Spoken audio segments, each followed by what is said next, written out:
Welcome to Faith and Fire, God and Country. I am done allowing you to stay comfortable with your silence because silence is complicity. We are living in a generation that watches evil happen in real time, shrugs, scrolls, calls it compassion. Christians who know better staying quiet because they're afraid of offending someone. Patriots staying quiet because they're afraid of being canceled. Good people stay quiet because they don't want the heat. And here's the problem. Last time I checked, silence doesn't stop evil, it protects it. We are here because of our silence. We are here because we thought we were compassionate people. That is why we are here. If you know something is wrong and you refuse to say it because you're protecting your reputation more than the truth, you have already made a choice. Truth is not hate, and conviction is not cruelty, and courage is not optional. This episode is going to be one that I think is going to make you uncomfortable. And I'm going to say good because that's what happens when we grow. It gets uncomfortable. And this is not the place for your political correctness. This is the place not for your cowardice.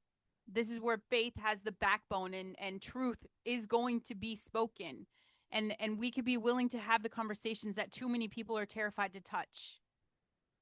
If you are watching evil unfold and you say nothing because you're afraid of losing followers or friends or your reputation, you've already chosen that comfort over courage.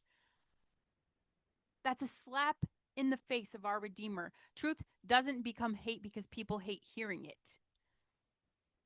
I want to challenge you to stand for something before you fall for everything. I literally blew up Facebook and gave the liberals an absolute meltdown for a post that's had over 100,000 views. And you know where you guys cheered me? You know where you cheered for me? Where you celebrated? Where you gave me my high fives? In my inbox. And here's the thing, I didn't respond to you because I wanted you to personally take it personal that I didn't respond. Because here's the thing, as much as I love you, I think you're weak. Use your voice on the post. You absolutely handed it over to the people that are mentally unwell and working for the devil. 6,000 reactions and 5,000 of those are liberals loving it up. Those of you that did come in the comments and protect the ideologies of the core of the United States of America, or even just being a Christian, I see you guys and I will not forget you truly. But here's the thing I want you to see. This doesn't stop me. You being a coward in my inbox because you're afraid of what's going to happen to you if you comment publicly, that's the shit that will keep people awake at night. This is my second big wind of hate, and it did not change a single thing in my life. Still spent time with my kids, wrote a letter to my Marine, checked the mail, got to homeschool them. We even went to the park today, got to play Barbies, color, even got to read a bit today. And this is the fourth podcast I've recorded. I learned as a kid that sticks and stones may break my bones, but words will never hurt me, and there's some truth to that. Would I take personally the death threats of someone who is not even living a life that's full right now? Anyway, let's start the show today, and then I'll tell you exactly what I said that polarized the internet and made a lot of you cowards hide in the shadows, and also brought out the demons like I threw holy water right in their eyes. This is Faith, Fire, God, and Country. And genuinely, I have my Zoom screen where I'm recording, and all my other windows are still up in the background. Okay, I'm not a fan of just staring at myself. I look at the camera, but otherwise, if I leave all this other stuff out, and I can still see like Facebook reactions on that post, it's insane to me. Super patch, before we get to anything else, you want your energy, you want your focus, you want your body working with your mind instead of against it. You guys want the boost patch. This is frequency technology, nothing to swallow, nothing injected, nothing to explain to your doctor. We use this for everything in my house, everything. You have something, and this is safe for everybody. Okay, I don't care how old, how young, everybody, and it will benefit you. Okay, so you guys can find the link in the show notes for that. My statement on Facebook. All right. And I'm going to go ahead and tell you guys exactly what I said. I just pulled it up right now. I said as a conservative, I would give up my vote as a woman for the liberal women to be able to give theirs up too, just to protect the world from the liberal mindset cancer that is destroying the core values in this country. I stand on that. Said it with my whole chest. And I struck a nerve or two. And people keep telling me, my opinion is anti-woman, right? And most of the trolling is just very much anti-Trump, which my post had nothing to do with Trump. So that's beyond me. Um, my stance is anti-bad policy, mostly backed by liberal women. And that's just a fact. Do the research. There is a difference. And the fact that so many of you can't tell the two apart, I think that's the whole problem right there. I would rather lose my own right to vote right alongside every other woman in this country than to sit here silent while we hand the power to the very things tearing us apart. That's how serious I think this is. And do I think it's really going to happen? Absolutely not. Okay. Absolutely not. And this is not self-hate. This is conviction. I think it's important for people to understand the difference. These are the things I stand against, and it's just common sense. And we have let this cancer spread to everything, and it's contagious, and I'm disgusted. I am disgusted. I stand against protecting abortion while treating the unborn like they're nothing. And they call it care. Call it care all you want. A body count is a body count. Abortion during birth, another horrendous way of murder and blood sacrifice for the devil. So you don't view that as a baby, but if two people break the law, come into our country illegally, and they have a baby, that's recognized as a baby and given citizenship. You know what a baby is until you want to kill one. That's insane to me. I stand against gender ideology steamrolling women's sports and women's private spaces, and then they're calling me the bigot for noticing? Very simply, again, there are two genders, and you can play dress up all you want, but it doesn't change the way you were born. I stand against those liberal judges, most of who have been women who have released the violent offenders back into our neighborhoods like it's a revolving door, and then they act shocked at the next headline. And actually, I've never even really seen the liberals shocked. They ignore it. They just ignore it. I stand against a system that guards the rights of criminals and forgets the victim was ever in the room.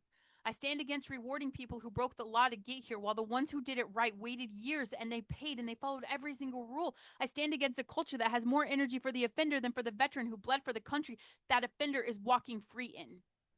I stand against replacing accountability with excuses and having the nerve to call it compassion. And nobody wants to hear that this is not just politics. This is spiritual warfare. We are in a battle right now. The devil once has never shown up in horns and a pitchfork. He shows up in this fancy outfit called compassion. He calls killing the unborn health care. He calls confusion identity. He calls turning a violent man loose justice. He calls the whole thing love, and then he dares you to object so he can flip it around and call you the hateful one. That's his oldest trick in the book. That's not new. It's happened so many times. Take what God calls good, slap a new label on it, and shame anyone who reads the label. Isaiah said it 1,000 years ago. Woe to those who call evil good and good evil. That was not a prediction. That's a headline, and that's what we're currently living right now. So no, I don't hate women. I love them enough to tell them the truth when it's costing me something. And there is a price. You don't have to agree with me, but don't lie about me and bring the facts, bring the logic. I'm so tired of the argument of Trump bad, vote red, dumb. Like, it's just the same stuff over and over. Die, maggot. Like, you guys don't even want to know the threats I got in my inbox. People made sure to tell me that I'm being watched now. That's fine. Well, let's have a conversation now. Why don't you bring some facts? Why don't you bring some logic? You don't need to threaten me. If you have a real argument, I'll sit across the table all day long. And if all you've got is an insult, I mean, you lose before you even open your mouth. I'm not afraid of the disagreement. Liberal mindset is a cancer. That's not name calling. It is a disease that spreads, and it's a lot of mental illness that's gone unchecked. And if you love people, you're going to tell them the truth. It's that simple. Part of the truth is that we're all useful idiots to the machine. But if we don't start changing the votes, if we don't make common sense common again, what do we have? What do we have? And I'll tell you something. I don't lose sleep over the liberal mindset. And there isn't anyone on the internet that's going to live rent free in my head or upset me to such a level. That's it. That's not an angry point of view. If anything, I'm angry. I'm angry at my own people that are just quiet. I'm angry at the people in my inbox congratulating me behind the scenes. Cowardice. I don't need accolades. I don't need you to pat me on the back. I need you to hold the line publicly. You being scared, that's what they want. Liberals have a platform. They're using it. And they're making sure they can bully their way through all corners of the internet. And you're in my inbox. Come on. And listen, this Isaiah verse, I think people hear the quote and think it's a warning. It's not even a warning. Like, that's a description. Isaiah 5:20. Woe to those who call evil good and good evil, who put darkness for light and light for darkness, who put bitter for sweet and sweet for bitter. Whoa. Not a warning. Whoa. As in, this is already happening and there are already consequences attached to it. As in, this is not a future condition. This is a present one. I mean, Isaiah wrote it 700 years before Christ. The human pattern of inverting good and evil has been so consistent throughout history that a prophet saw it clearly, wrote it down 7 centuries before the incarnation. We are living in an Isaiah 5:20 moment. The unborn are healthcare. The confused are celebrated. The violent are protected. The mother who works the night shift is criminalized. The criminal is the victim. The victim is erased. The person who notices is the problem. And it's not new, it's ancient. And the fact that it is ancient should actually give you hope because God has been dealing with this and winning against it before any of us were born. Any of us. I want to talk about Royce White. He came across my radar today when I was actually looking for headlines. Quite a few people are talking about him over on X. He is buzzing, and if you haven't found him, go find him. All you have to do is type his name on X and you'll see so many videos of people having conversations with him and of him just laying it all out there. If you don't know really who he is, like quick version, he's a first round NBA draft pick in 2012. I believe he played for the Rockets. He was a force of a player, also had severe anxiety disorder, and was honest about it at a time nobody in professional sports talked about mental health. He became one of the first athletes to publicly call out what he's dealing with. But this is where it gets interesting. Royce White didn't become a victim of his story. He became a voice, a very specific, very aggressive, very unapologetic conservative voice. He ran for Senate in Minnesota in 2024. He showed up at conservative events and said things that comfortable conservatives, men in suits, were not saying. He's a black man that doesn't fit any of the boxes the left has built for black Americans, and they hate him for it. They hate him for it. And right now, he is sparking an entire movement to speak out against conservative Christian men who have gone soft. Men who have allowed the feminist movement to dictate the direction of the political culture, not just on the left, but bleeding into the right. He is calling out the men who say the right things and then do nothing, who nod along at the speech and then vote for the compromise, who claim the title of Christian man and then refuse to actually lead anything because somebody might be uncomfortable. And he's right. I'd say I'm fairly conservative. I know you guys are very confused about the tattoos and the fact that I'm a female named Brandon. I know that's confusing, but stay with me. You'll get over it. I am unapologetically in love with Christ.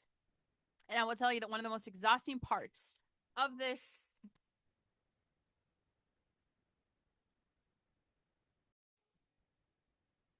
you guys know I don't edit my podcast. So that nice little break, like the background music you just got to hear, is literally my husband calling me. And I'm struggling to find the pause button because I told you I hide my Zoom behind a bunch of tabs anyway. So he's literally calling me right now. And he was like, babe, stop replying to comments on Facebook. So yeah, good or bad, y'all, I'm out of the comments from now on because they've gone crazy and I'm just at the point of like, it's fine. It's fine. I'm out of the comments. Good or bad. And if you guys have my back and you post in the comments, just know I see you and I absolutely love you and I'm grateful for you. And as far as, you hiding in the shadows in my inbox, I guess if you want to send me a congrats and if you want to thank me for being a voice of the people and if you want to remind me I'm not alone, then prove it and tag me in a post that you make where you stand for something politically. Um, but yes, what I back to what I'm saying is you know, he I'm one of the most exhausting parts of this fight is watching men who claim to be on genuinely the right side of history and then they refuse to use their actual authority in the cultural movement moment, whatever you want to call it, that we're in. The feminist movement has not just infected the left, it has infected the conservative spaces. It shows up in the inability to name what's wrong. It shows up in the constant hedging and qualifying and just like softening of positions that should never be soft. It shows up in the fear of being called names by women who are ideologically opposed to everything you claim to believe. And I get that men went through this whole experience of like trying to change the household where, you know, we're not going to beat our women and we're not going to hold them down. We're, you know, there's a new movement now for the conservative family where clearly, you know, my husband gives me plenty of freedom, but he's still the leader of the house. He's still the decision maker. He's still the boss. Do I get the space to do all of these other things? Absolutely. Am I home to take care of our house and our children? Absolutely. Do I get to pack his lunches and fold his laundry? Grateful. And he's providing the income for me to get to do that. I get that you guys went through this era of trying to let women do what they need to do, but this whole idea of a two household income, that's so the government can make more money. It was a scam. It was a scam to break down the family unit and it's worked. And I get like you guys wanted to get rid of this whole thing of like you beat your women and you oppress your women. So now you're afraid to say it. I even had a conservative co-host at one point in time who would be like, "Oh, if it's about women, I'm not touching that." Right? Like you cannot be afraid to speak up because it's women. You cannot be afraid to put your foot down again. The Bible doesn't even call men to be nice. It calls men to be righteous. And there's a significant difference. Nice doesn't cost you anything. Righteousness costs you something. And right now we need men who are willing to pay the cost. And Royce White is talking about it. I'm talking about it. And a growing movement of people who are tired of watching the machine run unchecked because the people who are supposed to push back keep choosing comfort over conviction. And what would this podcast episode be if I didn't bring you guys up to date on Chicago? Right? In the last 7 days, babies. I think my last episode I recorded for y'all, we did a 10-day gap. This is the last 7 days. Guns are illegal in Chicago. I'm going to say that a couple times just to make sure we're clear. In the last 7 days, 45 people were shot in Chicago. 7 of them are dead. 38 were wounded. Guns are illegal in Chicago. These are black people shooting black people, black on black crime in a city where the political establishment has claimed for decades to be the voice and the protector of the black community. No protests, no GoFundMe's. Nobody changed their profile picture. I checked, you guys, I looked for it. There was no celebrity press conference, no Ben Crump, no Tyler Perry, no national emergency declaration, nothing. Because black lives only matter to Black Lives Matter when there's a white face somewhere in the story that can be used to generate outrage and be monetized. Let's bring in the donations. When the shooter and the shot look the same, the machine is quiet because the machine cannot monetize the truth. And the truth is that the Democratic establishment has run Chicago for a century. And Chicago's black neighborhoods look exactly the same as they looked 50 years ago, except now the body count has a website. I found a website. It updates daily. Daily, you guys. And it updates weekly. Black lives matter until they don't. And they don't matter to the people who built their entire political brand on that phrase when the people taking those lives are black. Say that. Say it out loud because I'm exhausted of being one of the only people who will.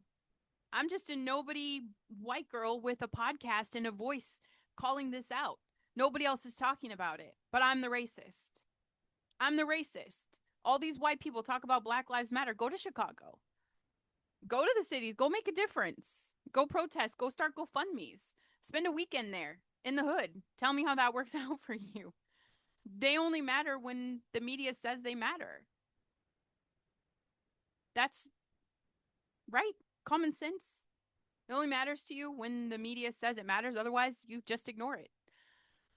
Oh, Fauci's diary. You guys. This is the thing. right? None of us are shocked about what's in the diary because we knew what's in it is exactly what people who were paying attention knew was going to be in it. The documentation of what he knew, when he knew it, and what he chose to do with that knowledge. The decisions made about funding, about research, about what information got shared and what information got buried. The blood on those pages represents real people who died alone. People who died separated from their families because of policies that Fauci championed and the science that supported them was suppressed. I want the death penalty discussed for this man. And yeah, that's a strong statement, and I'm making it anyway, and I stand on that, and I say it with my whole chest because when you look at the scale of harm, when you look at what happened to this country and to the families across the country during the pandemic years, and you look at what was known and when you look at who was protected and who wasn't, that conversation is the honest one. And I have a legal question. I feel like that's going to be circulating soon. And this is a good question. Biden pardoned Fauci, right? My thing is, Biden was incoherent. He was mentally incompetent as a documented level, and the world watched it happen in real time. His staff was managing his conditions while he held the highest office in the country. And an auto pin was used to execute some of his official acts. So here's the question. Does a pardon executed by an autopin by a president whose mental competence is now documented, public, court confirmed question actually hold a legal weight? Is there a loophole here? Is there a constitutional avenue that opens when the executive function was being performed by staff rather than by the actual president whose name is on the document? I genuinely don't know the legal answer to this. I know the question deserves to be asked by every single attorney who cares about accountability. And I know the people who have blood on their hands are counting on nobody asking it. So I say keep asking. Keep asking. He is a murderer on a monstrous level. ICE, immigration. The media is not telling you what's happening, you guys. I found another nice little website to do some research and to get some documented numbers that I could track because I like the facts, okay? Um there have been 68 separate documented attempts by protesters or illegal immigrants to run over ICE agents just in 2026. 68 attempts to weaponize a vehicle against a federal law enforcement officer just performing their legal duty. It's their job. 3 of those attempts resulted in the attacker being shot. 2 ICE agents have been killed in incidents where protesters were the aggressor. And the people are outraged about the 3 who got shot. Nobody cares about the 68 attempts. Nobody cares about the 2 dead ICE agents, the 3 people who drove their cars at armed federal agents and found out what happens when you do that. And in the first 6 months, okay, of 2026 alone, 78 people in the United States of America were murdered by illegal aliens. 78 Americans killed, some of them multiple victim attacks, all of them killed by people who should not have been in this country. Here's the thing. I know not all immigrants are bad.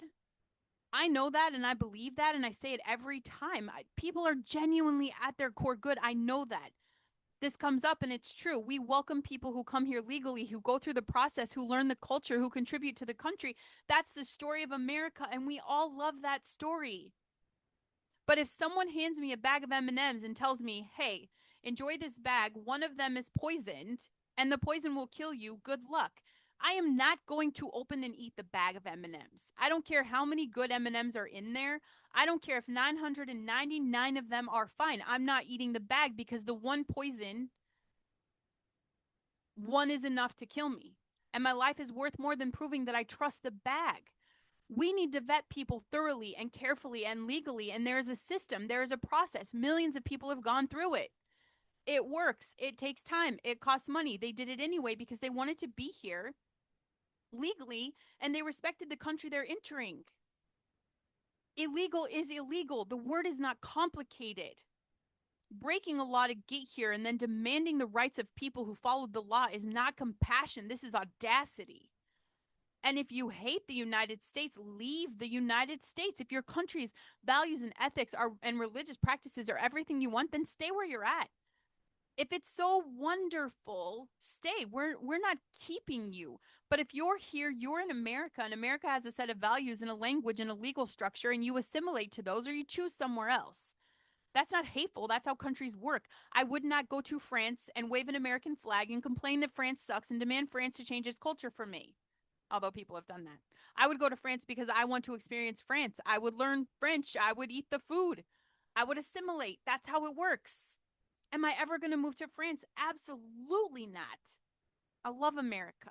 And yes, you guys, I support the death penalty for murderers and for child rapists. I'm a Christian. I'm not a hypocrite for that position. I can I worry. There's things I worry about when it comes to the end of my life and I'm facing God. I worry about, am I stepping up into my potential? Am I using my voice? I worry about so many things. Here's the thing, I can face God at the end of my life and know and own that stance. I'm not worried about that. The Bible establishes that the government bears the sword for a reason. The government is a servant of God, an avenger who carries out God's wrath on the wrongdoer.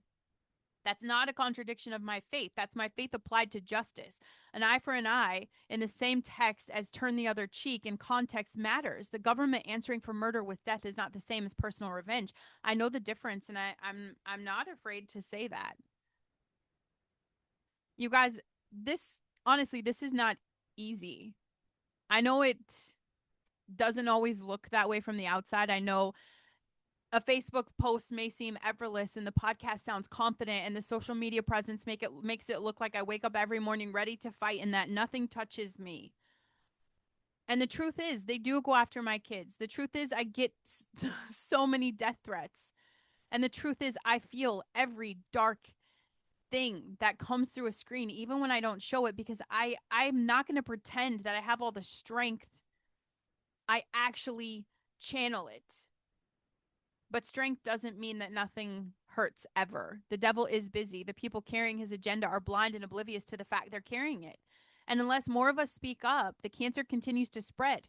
And I know it's exhausting. I know the price goes up every time you say the true thing. I'm paying the price right now. I haven't opened my messages since yesterday because I just don't have the capacity. I can't carry that right now. And there are days when it would be so much easier just to scroll and stay quiet. And I tried that. After the first wave of hate. I've tried to lay off. And it's just not in me. It's not in me. I was called to be a voice, and I'm stepping into that stewardship. And the thing that's making it easier for me is plugging into my support system and trusting that God has my back. You have to do that. Find the support system. Trust that God has you and speak up. Because at the end of the day, God's going to ask me what I stood for. And the answer to that question is what I want to be able to give, truly. And the Bible backs every core belief I have, not the cherry-picked passages pulled out of context to make a point. Like the whole thing, the full arc of Scripture is a story about God's standard for human life, human dignity, human governance, and human accountability. That standard does not change based on the decade or the political party in power or how many people find it inconvenient. It is what it is, and it's been what it is since before any of us were born, and it'll be what it is long after we're gone. That's the context of the entire book. The book in its entirety. You can't pick things out of it. It would be like we went to watch Odyssey this week. Yeah, there were some ridiculous parts in there, and it didn't even take from the story because I think Odyssey's been a classic. I read it when I was a kid. I read it again as an adult. It's a great story, and there's so many lessons in there. But could you cherry pick this? Like we could cherry pick the fact he left his family in the first place, right? We could just pick that out and make that the identity of the movie when it's not. It is the whole context of the entire movie that made the movie great. It was that story of the sacrifice and what happens when you betray what's good and what's true and what's honest. He paid a 10-year price. There are places in the scripture that aligns with that same experience. And then what happens? He fights his way back to his family. There's so many messages tied up in that. It's the whole context. The Bible is like that. It is the whole context, but this is the actual book of life. This is the book that is going to be guiding you for eternity, to eternity. It guides you to eternity. If you have not picked up this book, you need to. Just read the book. And if you're like, I'm not a reader, then audio. It's audio everywhere. You can listen to it for free, the audio for free. But I'm saying the whole context. Don't be the Christian that picks the scriptures. I want to tell you guys about Amos. He wasn't a prophet.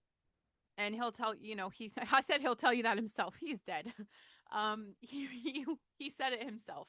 He's a shepherd from a place called Tekoa. It's a small, rough town south of Jerusalem. He also tended sycamore fig trees. He was not educated in the prophetic schools. He had no credentials. He had no platform. He's just a farmer.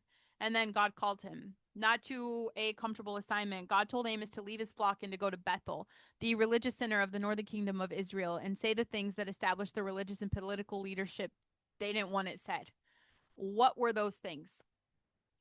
That the people had sold the righteous for silver and the needy for a pair of sandals, that they trampled the heads of the poor into the dust, that in the religious festivals and assemblies, the worship had become hollow performance while the people continued to oppress the vulnerable, that the comfortable class was lying to itself about its own righteousness.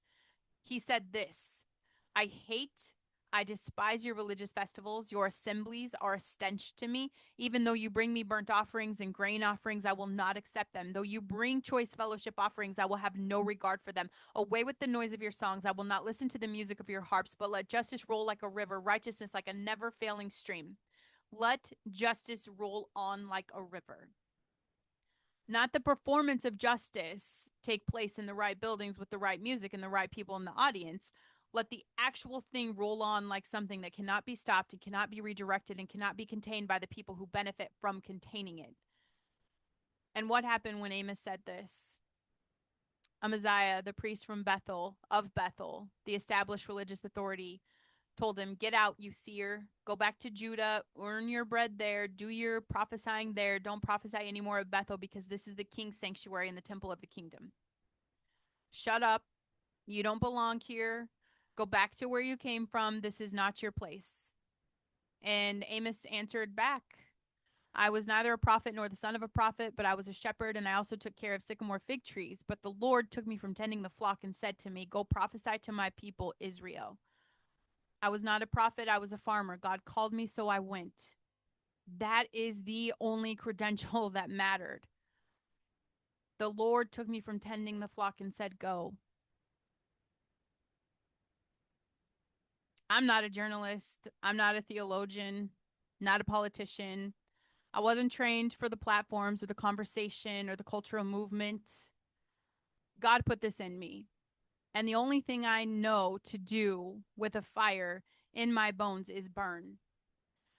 When the establishment tells you to shut up and go back to where you came from, when the people who benefit from your silence tell you that you don't belong in this conversation, when your name is used as a weapon and your kids are threatened and the death threats come through and the algorithm suppresses you and the platforms shadow ban you and the comment sections fill up with people who would rather insult you than engage the substance of what you're saying, remember Amos.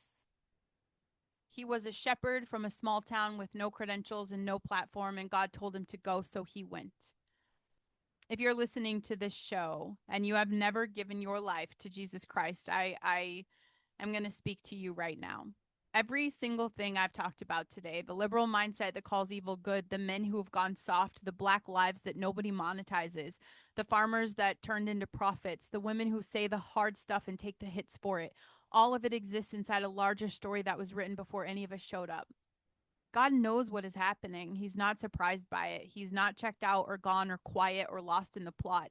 And the invitation that has been available since before Amos tended his first fig tree, it's still available right now to every person who's been watching this world and wondering if there's anything underneath it that holds. And there is. That's Jesus Christ. He is the way, he is the truth, he is the life. And the same God who took a shepherd from Tekoa and told him, go, will take you exactly as you are and tell you the same thing. Come to him, not when you're cleaned up, now.